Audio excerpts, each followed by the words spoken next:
The Android A14 case build was designed on Design Spark Mechanical, free software on the internet. And what I did was I made a little piece on the bottom right-hand corner of the phone that changes the direction of the sound from heading directly down to directly forward. Makes it much easier to hear for people who are hard of hearing. You can see here the recessed tabs where the foam tape goes that keeps the phone insulated from the case. You can also see the part of the phone that directs the sound forward so you can hear it better. In this view, you can see the rounded edges. You can also see the part of the phone that directs the sound forward. And you can also see where the bottom of the phone is 2 millimeters thick, plus you have 0.8 millimeters for the thickness of the foam pad. The top was designed so it could slip into the phone case without hitting the phone itself for more added protection. Plus it's designed to be glued in with a little bit of super glue in each corner, which is easily removable. Here we are printing the phone on an Ender 3v2 printer with lots of upgrades. You see the calipers on the left. That's because the first strip of plastic put down, I measure immediately to make sure it's no greater than 0.2 and no less than 0.16 inches thick for maximum adhesion and for a great first layer. Now, as this thing prints,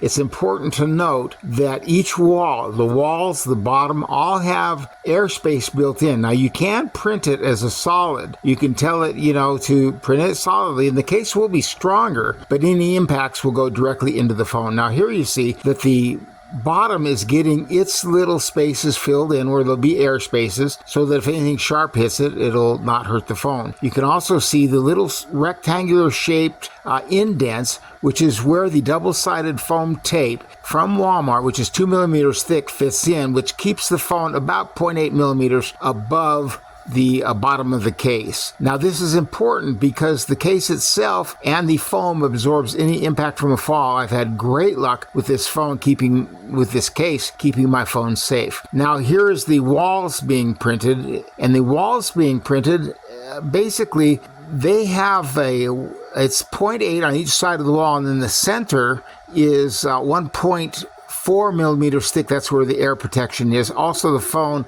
when I put it inside the case, I keep it away from the sides, and the foam double-sided tape absorbs some of the impact in case of a fall. Now, the case itself, it takes about, on an Ender 3v2 printing at about 50, it takes about 5 hours to print the case. I've printed this one at 200. I started at 218 degrees, but I noticed a little bit of stringing. I lowered the temperature down to 215, which is the recommended print temperature on this particular gold PLA material. As it prints the walls, I should note that the walls extend above the top of the phone about 0.2 millimeters so that the front of the phone isn't actually hitting the phone. So if it falls, the front won't impact the phone. This is the picture of the phone finish. You'll notice that the inserts on the sides are in there. I'm just not punching them out. That's the insert to the USB cord and to the sound port. The ones on the side to the volume switch, up and down, and the on-off switch, punch those out. And then the phone's ready to install the foam grip on top of the case that holds the phone in position and also absorbs impact in case of a fall or a drop or something. The top of the phone can be done in any color.